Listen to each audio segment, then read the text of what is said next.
Hello children, welcome to online classes. Today we will discuss objective questions from chemical and ionic equilibrium. Let us take the first question. Phosphorus pentachloride dissociates as follows. In a closed reaction vessel, PCl5 giving rise to PCl3 plus Cl2. If total pressure at equilibrium of the reaction mixture is P, then degree of dissociation of PCl5 is X. What is the partial pressure of PCl3? So total pressure is given at equilibrium as P and degree of dissociation is also given as X. What is the partial pressure of PCl3? Now let us solve the problem. So PCl5 giving rise to PCl3 plus Cl2. Let us take initial moles as 1, 0 and 0. X is the degree of dissociation. So 1 minus X here, X and X. So total number of moles, is equal to 1 minus X, which is equal to 1 plus X. 1 plus X. Now mole fraction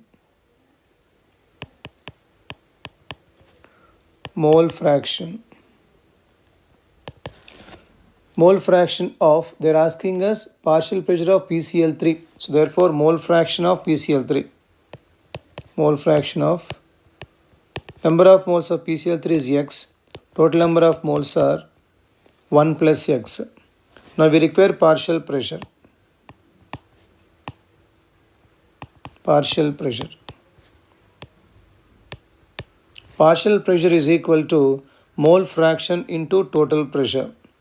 Mole fraction is X by 1 plus X and total pressure is given in the question as P. So therefore it will be into P.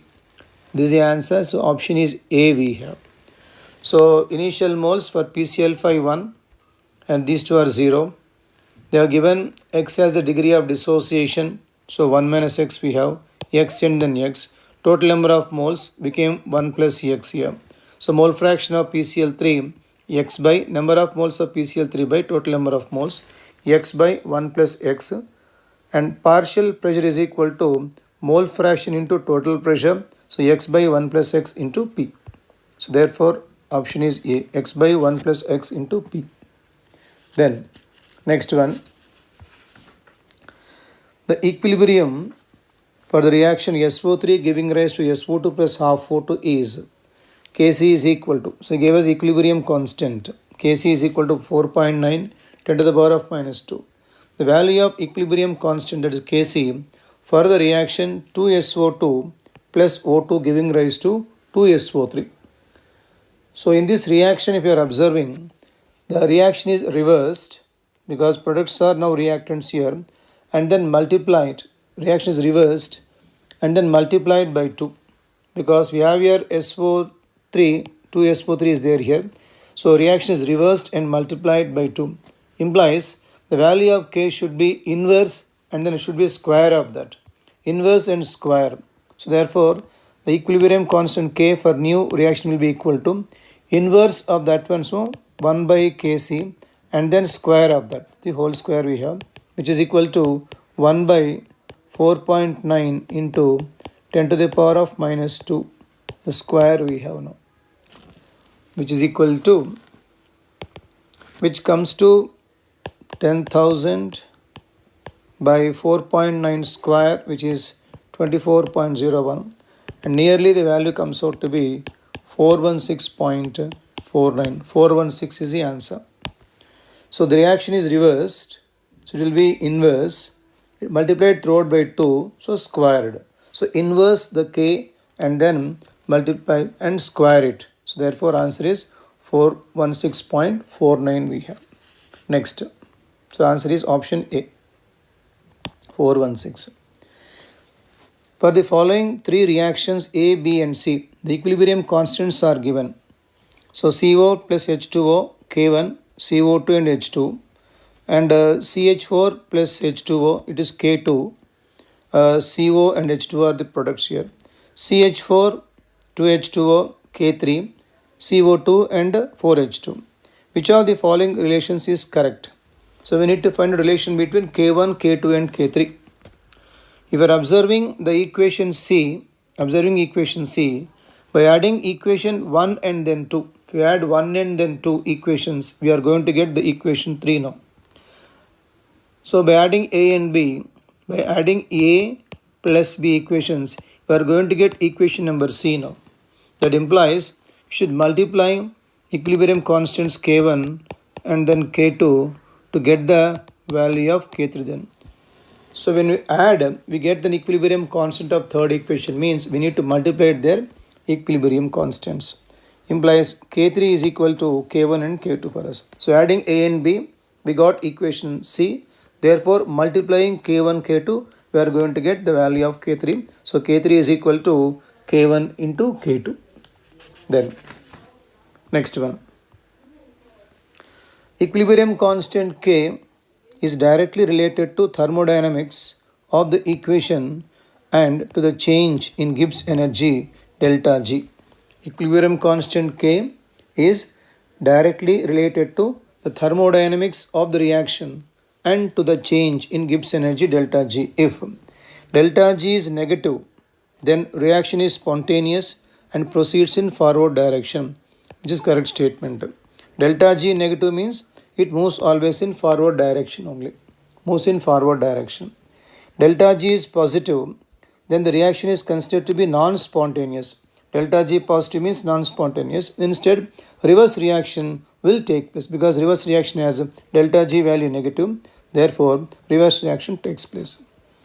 Delta G is equal to 0. The reaction has achieved equilibrium. Delta G 0 is a condition for equilibrium.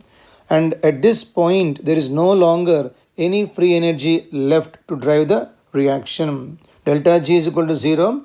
We are achieving equilibrium state now.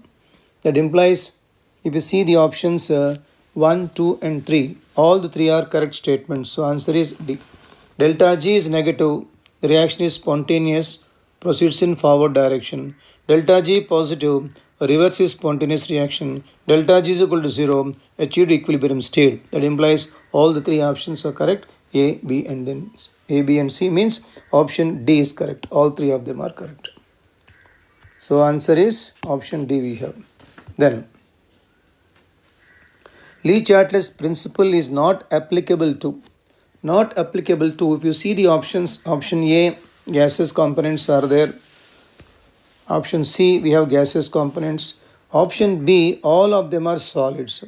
So since all are solids here, we cannot apply Le-Chatelet's principle to option B now. So therefore, answer is B. All of them are solids, so we cannot apply Le-Chatelet's principle for that. The next, sixth one. If the pressure in the reaction vessel for the following reaction is increased by decreasing the volume, what will happen to concentration of CO and CO2? If the pressure in the reaction vessel for the following reaction is increased, pressure is increased by decreasing the volume, what will happen to the concentration of CO and CO2? Now the given equation is H2O, CO, H2 and CO2, and if you're observing, delta N value became 0 in the equation. So that is 2 minus 2. When delta N is equal to 0, pressure has no effect on the position of equilibrium. Pressure has no effect on the position of equilibrium. But since volume is decreased, concentrations will increase. Since volume is decreased, concentration increases. Therefore, concentration of both CO as well as CO2 will be increasing. So answer is option D. So since delta N is equal to 0, pressure has no effect on the position of equilibrium. But since volume is decreased, concentration will be increasing. Therefore, both CO and CO2 concentrations will be increasing. So option D is correct. So D is the answer for this. Then, seventh one. Consider the following reactions in which cases the product formation is favored by decreasing temperature. By decreasing temperature, product formation is favored. For exothermic reactions, for exothermic reactions only, decrease in temperature favors forward reaction. For exothermic reaction, decrease in temperature favors forward reaction. Now if you are observing the options 1, 2 and 3, first two of them have delta H positive values, they are endothermic reaction. Last two are having negative values, they are exothermic reactions there. So therefore 3 and 4 are exothermic reactions and therefore they are favored by decreasing in temperature. So option is 3 and 4, that implies D is the correct answer. So in the case of exothermic reactions only, decreasing in the temperature favors the forward reaction. So option is 3 and 4. So answer is D. Then next one. The equilibrium constant Kp for the reaction N2O4 is equal to NO2 is given. So equilibrium constant Kp is given. What would be average molar mass of equilibrium mixture of N2O4 and NO2 formed by dissociation of pure N2O4 at a total pressure of 2 atmospheres? So equilibrium pressure is given 2 atmospheres, Kp value is given 4.5. We need to find out the average molar mass of the mixture. To find out average molar mass, we require individual moles of the components, or else we require mole fractions of the components. From that we can know the average molar mass of the mixture. Let us take the calculation part. So here N2O4 giving rise to 2NO2. Let us take initial as 1 here. This is 0. Assume alpha degree of dissociation. So 1 minus alpha we have. This is equal to 2 alpha. So total number of moles equal to 1 plus alpha we have. Total moles are 1 plus alpha. So mole fractions will be equal to mole fractions. So mole fraction will be equal to 1 minus alpha by 1 plus alpha. This is 2 alpha by 1 plus alpha. These are mole fractions now. Since the pressure is given as 2 atmospheres, now partial pressure will be equal to. So partial pressure of the components will be equal to 1 minus x by 1 plus x into total pressure P. Then here it will be 2 alpha by 1 plus alpha into P. So these are the partial pressures where the total pressure is P for us now. Now let us find out the Kp value.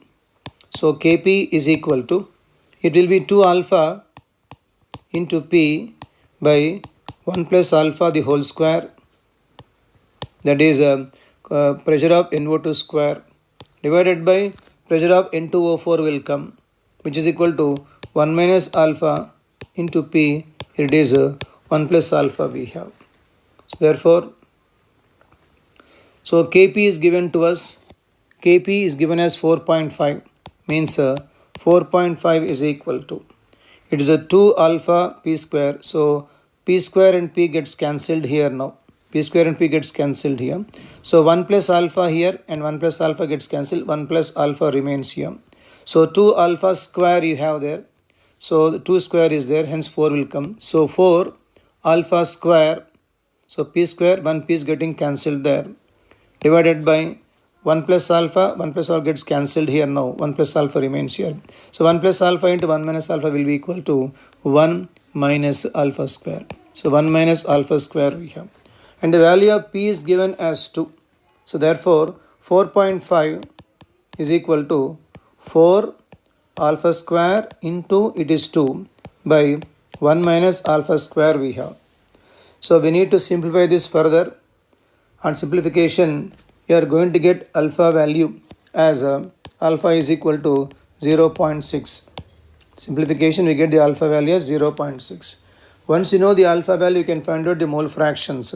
So mole fraction of N2O4 will be equal to 1 minus alpha by 1 plus alpha mole fraction, which is equal to 0.25.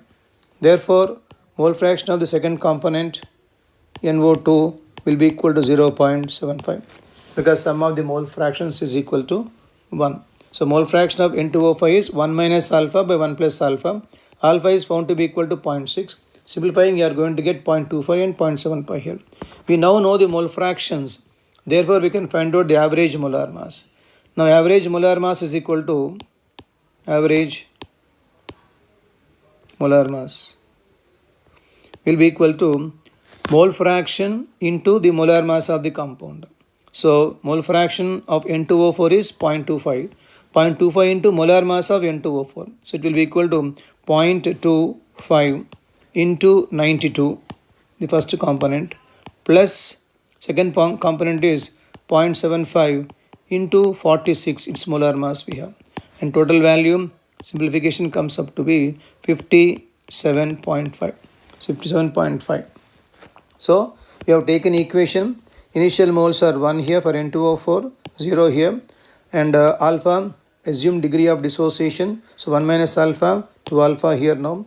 Total number of moles are found to be equal to 1 plus alpha here. Mole fraction, so 1 minus alpha by 1 plus alpha, 2 alpha by 1 plus alpha. Pressure is P, then partial pressure is equal to mole fraction to total pressure, and then we found out the value of Kp. Kp is given as 4.5. Simplification, finally we got 4 alpha square into P by 1 minus alpha square. Substituting the value of P as 2, which is given in the question. Simplifying further, we got the value of alpha is 0.6. From this we can find out the mole fractions of both the components here. We found mole fractions, and then average molar mass is equal to mole fraction of the component into its molar mass plus mole fraction of the second one into its molar mass, and so on and so forth. So finally we got the answer as 57.5 is the answer. So option is B we have. Option B. Then the solubility in water of a sparingly soluble salt of AB2 type is 10 to the power of minus 5 moles per liter. Its solubility product number will be. So they have given a solubility of the salt, asking a solubility product. The salt is of the type AB2 type. So for salt AB2 type, KSP of salt AB2 type is equal to, it will be 4s cube now, which is equal to 4 into, they give solubility as 10 to the power of minus 5, the whole cube you have. This comes up to be 4 into 10 to the power of minus 15. So answer is option A we have, 4 into 10 to the power of minus 15. So for the salt AB2 type, the formula is 4s cube. Value of S is given there. Substitution, we get option A. Then, so option A is correct here. Next, hydrogen ion concentration in mole per liter in solution of pH 5.4. So pH value is given. We need to find out the concentration of H plus now. Now let us see the calculation part. So pH is equal to minus of log H plus here, and this value is given as 5.4. It implies that log of H plus is equal to minus 5.4, and then H plus will be equal to antilog of bar 6.6 we have. So 0.6 we need to see antilogarithmic value, which is equal to 3.98 into 10 to the power of minus 6 we have. So antilog of bar 6.6, 3.98 10 to the power of minus 6. So option is D, 3.98 10 to the power of minus 6 we have. Then 11th one, which one of the following statement is not true? They ask us false statement. The conjugate base of H2PO4 minus is HPO4 minus 2. Conjugate acid base pair differ by a proton. So these two are differing by a proton, and a base is obtained by removal of proton. So it is true in this case. pH plus pOH is equal to 14 for all aqueous solutions, which is true for all aqueous solutions. For all aqueous solutions, pH of 10 to the power of minus 8 molar HCl is equal to 8. See, pH of any acid should be less than 7. pH should be less than 7. Therefore, option C is not correct. 96,500 coulombs of current is being passed through copper sulfate solution. Deposits 1 gram equivalent of the copper. So when we pass 96,500 coulombs, that is 1 Faraday of charge, always 1 Faraday deposits 1 gram equivalent of any substance. So therefore, D is also correct statement. So which one of the following is not true? So pH of 10 to the power of minus 8 molar HCl is 8, which is not true. So answer is option C we have. So C is the correct answer. Then in aqueous solutions, in the aqueous solution, ionization constants of carbonic acid is K1 4.02 10 to the power of minus 7, and then K2 4.8 10 to the power of minus 7, 11. Correct, select the correct statements for a solution of 0.034 molar of carbonic acid. So we need H plus, we need to find out concentration of H plus, concentration of CO3 minus 2, and concentration of SCO3 minus. Now let us take equilibrium constants given to us. Here H2CO3, that is a first dissociation constant when you take here, it is H plus H CO3 minus, and then K1 is given as 4.2 into 10 to the power of minus 7, and then second dissociation constant HCO3 minus is given as H plus CO3 minus 2, and value of K2 is given as 4.8 into 10 to the power of minus 11. When you compare these two values, K2 value is very much lesser than K1 value.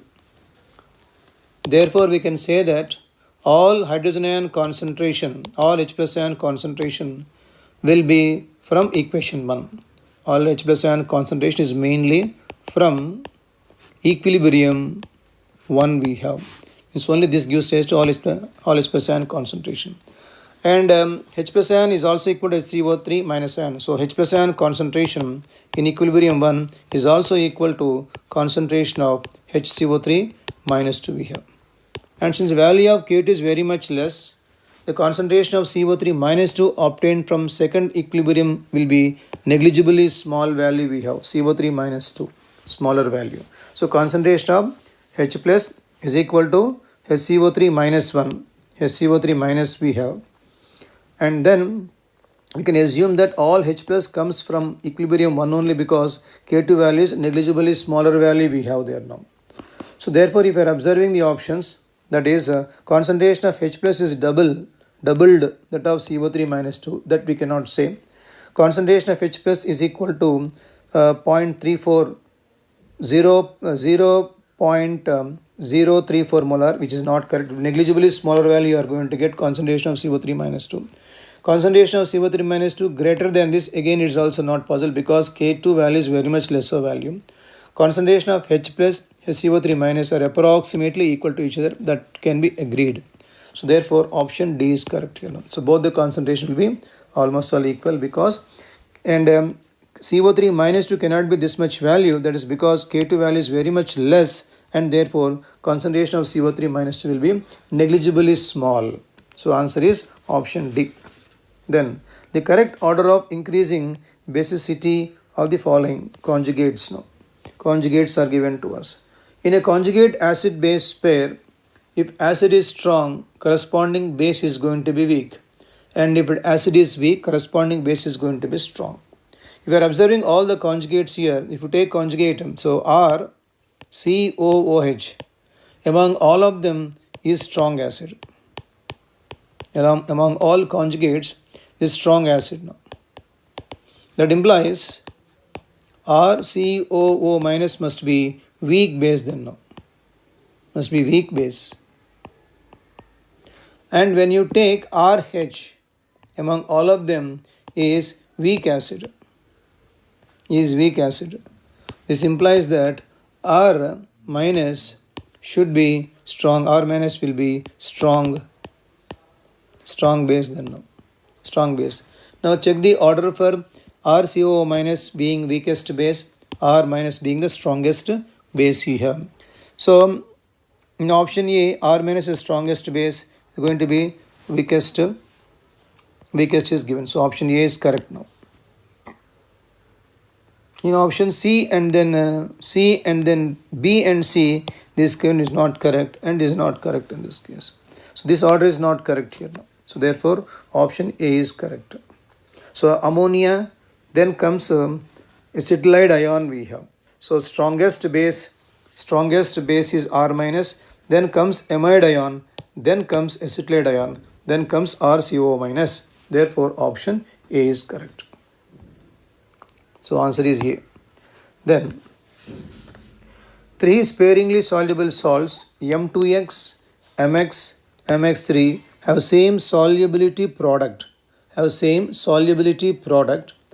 solubilities will be in the order of. All 3 are having same solubility product, and their solubilities will be in the order of. Let us take the formulas. If you take MX, the first one is given as M2X. So for M2X, KSP value for M2X, KSP formula will be equal to 4S cube. Let us take the solubility as S1. So 4 will write as S1 cube. Second one is given as MX. For salt MX, the KSP will be equal to, say, solubility say S2. So S2 square will come for that. And for MX3, the value of KSP formula for this will be equal to 27. Let us take S3 solubility. S3 cube will come for this one. Solubility of first one is we have taken it as S1. This is S1, S2, S3 we have taken. And solubility formulas for respect to salts. For M2X salt, it is a 4x cube. MX salt, S square. MX3 salt, 27 S cube will come for MX3 type of salt. Now they are asking us comparison of solubilities. Therefore, in this case, S1 cube will be equal to, it will be KSP by 4. Therefore, S1, this implies S1 is equal to, it is KSP by 4 whole to the power of 1 by 3 will come. Then second one, similarly if you do, S2 will be equal to square root of, it will be KSP then now. And next S3 will be equal to,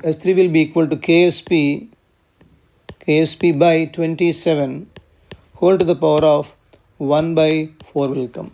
So these are the order of solubilities we have. So S1 value, S2 value, S3 value we have. We need to find out the order of solubilities in them. It implies that solubility of MX. So MX salt is equal to root of KSP. Then M2X is equal to, it is a whole to the power of 1 by 3 cube root of this. S3 is equal to 4th power of this one will be very much less. So the order will be option D will come then now. Solubility of salt MX will be more than M2X will be more than MX3, because solubility of MX salt is coming out to be root of KSP, and M2X is equal to cube root of KSP by 4 we have, and this will be S3 is equal to KSP by 27 whole to the power of 1 by 4 we have. So option is D we have. Then, so D answer. Next, pH values of 1 molar solutions of sodium acetate, acetic acid, ammonium acetate will be in ammonium acetate, and NaOH will be in the order of. Now here NaOH is a base, so the pH will be very much higher for that. So NaOH being base, pH will be very much higher for that. If you see remaining 3 components here, remaining 3 things now. It is a sodium salt of acetic acid. So for this pH must be greater than 7. So sodium salt of acetic acid. So for this pH must be greater than 7. That is a sodium salt of acetic acid.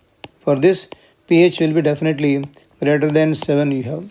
Acetic acid is given to us now. So pH should be for this less than 7.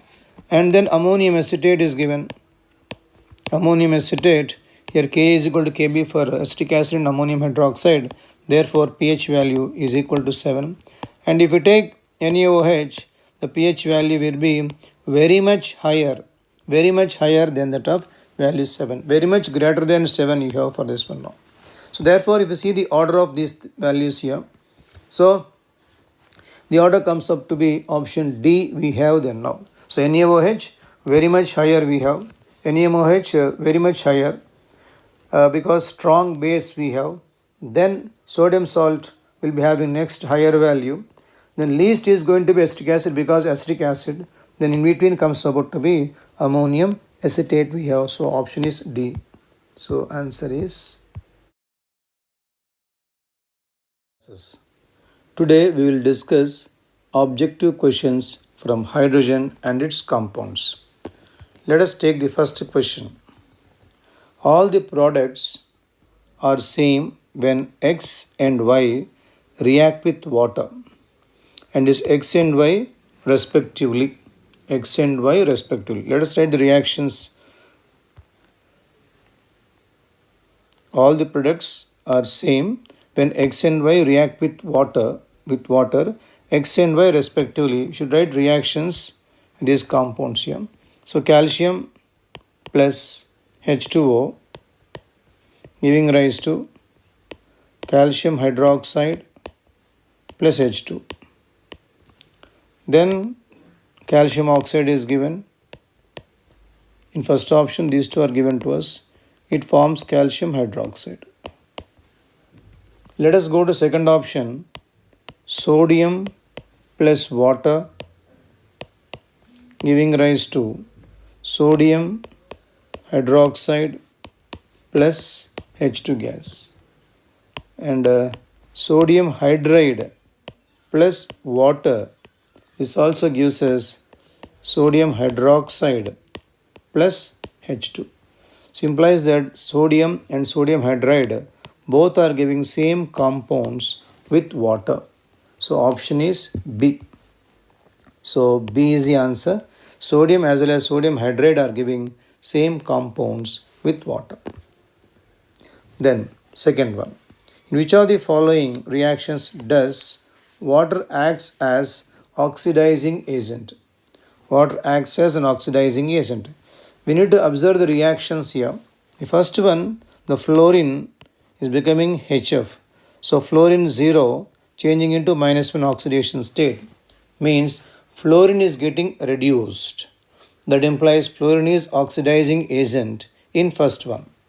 Fluorine 0 became -1 implies fluorine is getting reduced. Therefore, fluorine is oxidizing agent in first one. If you take option C as well as D, both are hydrolysis reactions now. Hydrolysis reactions here, oxidation numbers are not changing. Hydrolysis reactions, there is no change of oxidation number. If you take option C here, carbon is getting oxidized to carbon monoxide. Carbon gets oxidized to carbon monoxide. That implies H2O is oxidizing agent, or H2O is oxidizing carbon to carbon monoxide. Question is, in which of the following reactions does water act as an oxidizing agent? Therefore, option is C. So in first option, fluorine becomes F-1, means fluorine undergoes reduction, hence fluorine is oxidizing agent. In options B and D, there are hydrolysis reactions, no change of oxidation state.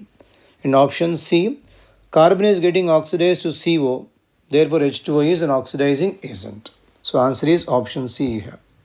Option C. Next one. Given colorless liquid will be determined whether it is water or not. We are given a colorless liquid, whether it is water or not, how to identify? By smelling, by tasting, phenolphthalein, by adding anhydrous copper sulfate. So when you take anhydrous copper sulfate, so anhydrous copper sulfate is a colorless, is a white substance.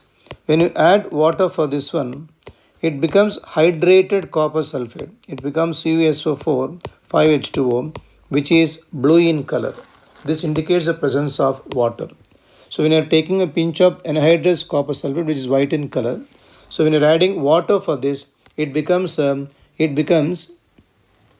blue colored copper sulfate pentahydrate. That indicates the colorless liquid is water molecule. Therefore, option is D we have. So option D. Then the volume strength of 1.5 normal H2O2 solution. Volume strength of 1.5 normal H2O2 solution. Now volume strength formula is, volume strength is given by 5.6 into normality. So 5.6 into normality is given as 1.5. Therefore the value comes out to be 8.4 we have. So 8.4 is option B. So formula is volume strength is given by 5.6 into normality. Normality is given as 1.5. So 1.5 into 5.6, the value comes out to be 8.4. That is the option B you have. Then, which of the following equations depict the oxidizing nature of H2O2? Depict the oxidizing nature of H2O2. Let us observe the reactions here. See, in option 1, potassium permanganate becomes Mn plus 2. That is MnO4 getting reduced to Mn plus 2 there now. So means H2O2 is a reducing agent. And next one here, Fe plus 3 is getting reduced to Fe plus 2. Fe plus 3 gets reduced to Fe plus 2. Once again, H2O2 is a reducing agent. In option C, I minus becomes I2. So I minus becomes I2 means I minus is getting oxidized. Therefore, H2O2 is oxidizing agent here now. In option D, iO4 minus becoming iO3 minus. iO4 minus is changing into iO3 minus, means oxidation number of iodine is getting reduced. Here also iodine is getting reduced, implies H2O is a reducing agent. Therefore, in option C, I minus becomes I2. I minus is getting oxidized to I2. Therefore, H2O2 is oxidizing agent. So, option C is correct. So, C is the answer. Then, sixth one, H2 can be obtained from. H2 can be obtained from. So, water gas CO plus H2 by liquefaction, the CO at low temperature can be removed as a liquid there. So, H2 remains now. So, by liquefying CO plus H2 under very low temperature and high pressure, CO can be removed as a liquid state. Water gas by oxidation, that is by passing steam, so it becomes, which can be removed easily by dissolving H2O. Actually, this reaction is a Bosch process. In Bosch process, that is water gas CO plus H2. In Bosch process, water gas CO plus H2 is treated with steam, that is with Fe2O3 and Cr2O3 at high temperature.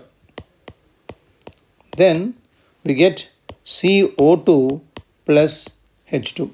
CO2 can be dissolved in water. So thereby CO2 can be removed. Finally, we are left with H2. So CO plus H2, that by Bosch process, CO plus H2 is oxidized using H2O, that is steam is used. So that CO becomes a CO2. H2 remains here. CO2 can be dissolved in H2O. Thereby that can be removed now. Then coming towards electrolysis of water. This is also one of the source of preparation of H2 gas now.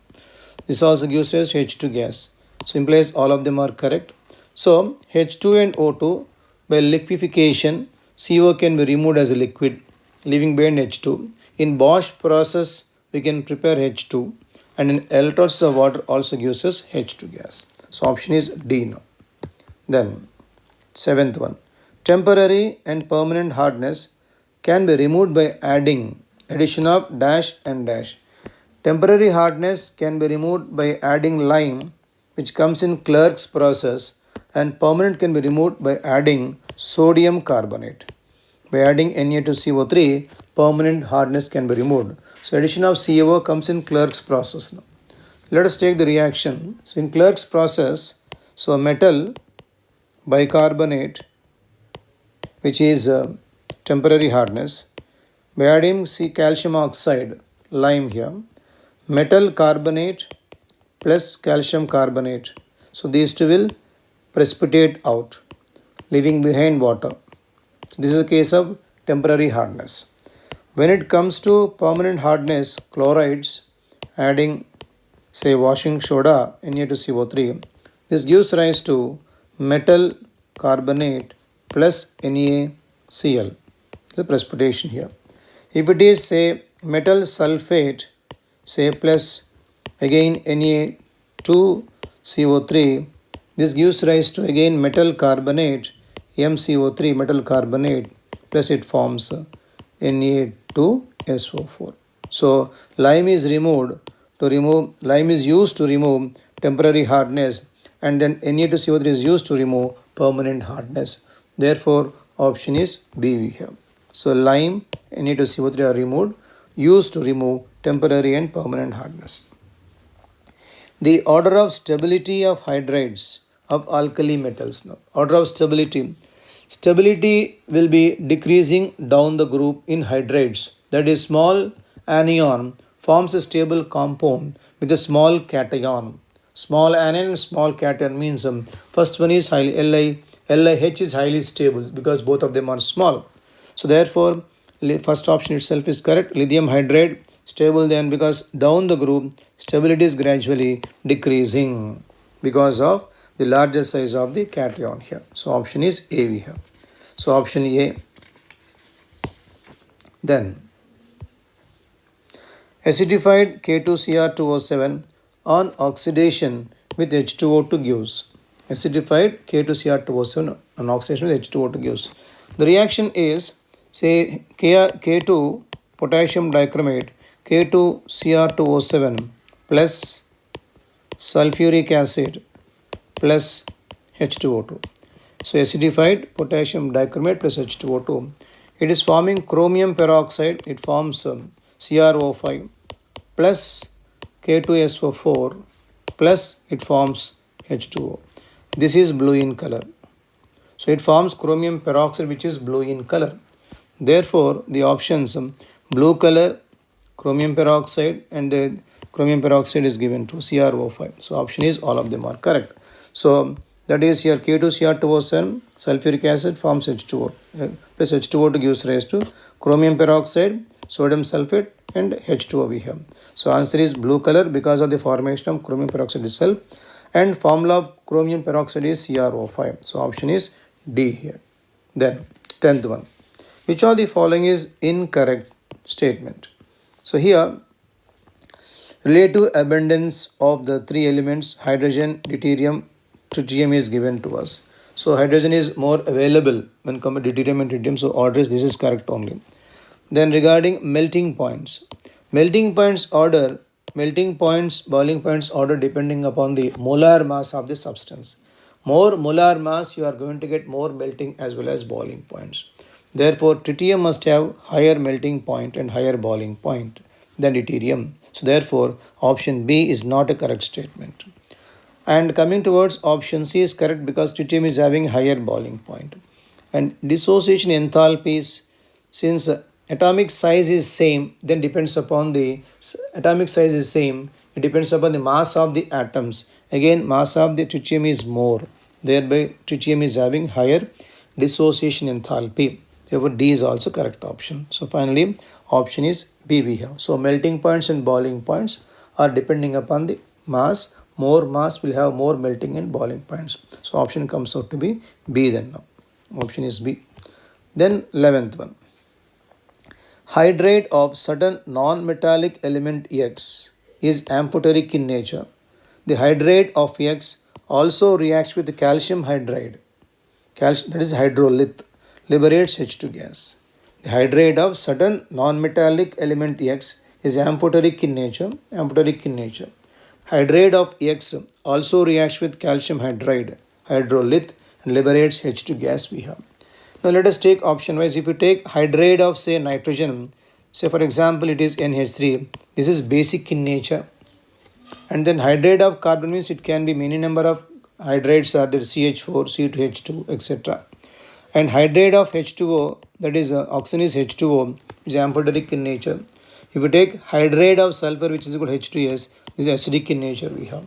So acidic nature, this is NH3 is basic in nature, and therefore water comes out to be amphoteric in nature. So the element X is oxygen gas and H2O is amphoteric in nature.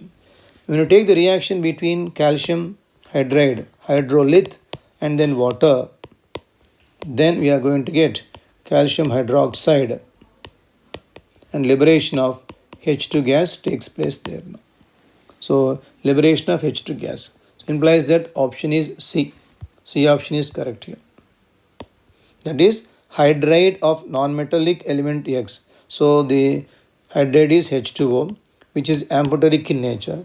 When this reacts with hydrolith, you are going to get H2 gas. So option is C.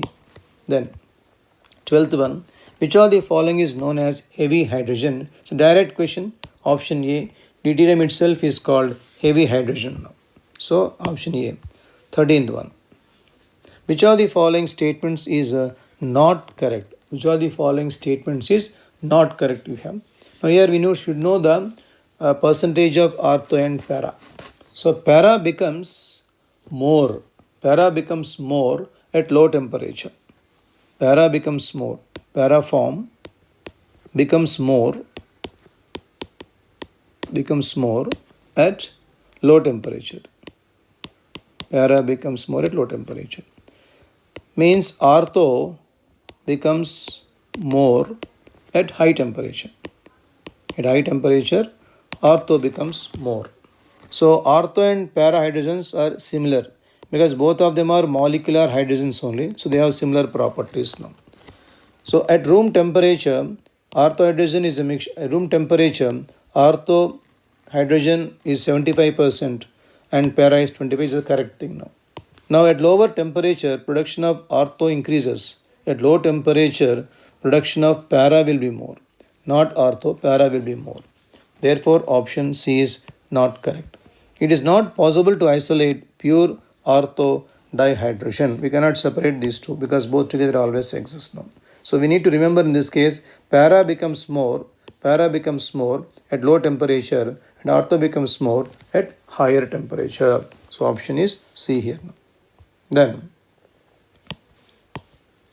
next one, the volume of 10 volumes, the volume of 10 volumes H2O2, 10 volumes H2O2 solution that decolorizes 200 ml of 2 normal potassium permanganate solution. So first we need to find out the normality of H2O2, then we can equate number of equivalents of H2O2 to that of potassium permanganate. So first we are going to find out normality of H2O2, then we are going to equate the number of equivalents now. To find out normality of H2O2, the formula that can be used is volume strength is equal to, it is 5.6 into normality. So 5.6 into volume strength is given as 10.